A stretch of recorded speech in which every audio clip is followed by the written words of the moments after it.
Operation కగార్ను వెంటనే నిలిపివేయాలని ఆదివాసీల ధర్నా చేపట్టారు. కరెగుట్ట నుంచి బలగాలను వెనక్కి రప్పించాలని డిమాండ్ చేస్తూ ప్రజా సంఘాల ఆధ్వర్యంలో ఆదిలాబాద్ జిల్లా కలెక్టరేట్ ఎదుట ఆదివాసీలు ధర్నా నిర్వహించారు.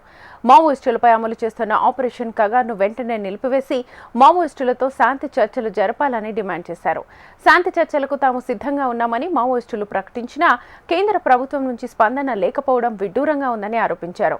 ఆపరేషన్ కగార్ను నిలిపివేయాలని కాంగ్రెస్, బీఆర్ఎస్లు సానుకూలంగా స్పందిస్తున్నా కేంద్రంలో మాత్రం స్పందన లేదని ఆదివాసీలు ఆరోపించారు. ఆపరేషన్ కగార్ను వెంటనే నిలిపివేయాలని డిమాండ్ చేశారు. కగార్ ఆపరేషన్ పేరుతోటి వల్ల మావోయిస్టులతో పాటు వందలాది మంది ఆదివాసులను చంపుతున్నది కాబట్టి ఇవాళ మేము ఇక్కడ కలెక్టర్ కార్యాలయంలో నిరసన ధర్నాను చేపట్టడం జరిగింది.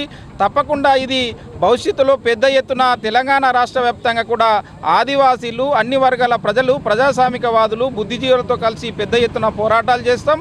కగార్ ఆపరేషన్ను నిలిపివేసి ఆదివాసీలను కాపాడాలని చెప్పేసి కూడా ఆదివాసీ హక్కుల పోరాట సమితి తుడుందెబ్బ రాష్ట్ర కమిటీ తరఫున మేము ఇవాళ కేంద్ర ప్రభుత్వానికి డిమాండ్ చేస్తున్నాం. తక్షణమే అక్కడ దక్షిణ భారతదేశంలో కర్రెగుట్టలో మోహరించినటువంటి సిఆర్పిఎఫ్, కోబ్రా, డిఆర్జీ బలగాలను తక్షణమే ఉపసంహరించి ఆదివాసీల మానపాణాలను కాపాడాలని చెప్పేసి ఇవాళ కేంద్ర ప్రభుత్వానికి మేము డిమాండ్ చేస్తున్నాం.